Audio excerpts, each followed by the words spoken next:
திருப்பார்கடலை கடையிறா. அதில் இருந்து ஒன்றொன்னா வெளியில் வர்றது.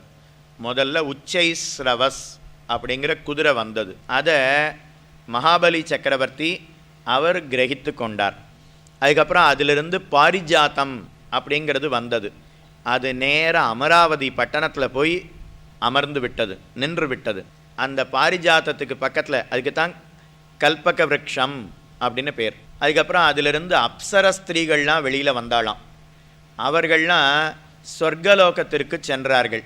இப்படி ஒன்றொன்னா அதில் இருந்து வெளியில் வந்தது. கடைசியாக அதில் இருந்து மகாலட்சுமி நாச்சியார் வெளியில் வந்தாளாம்.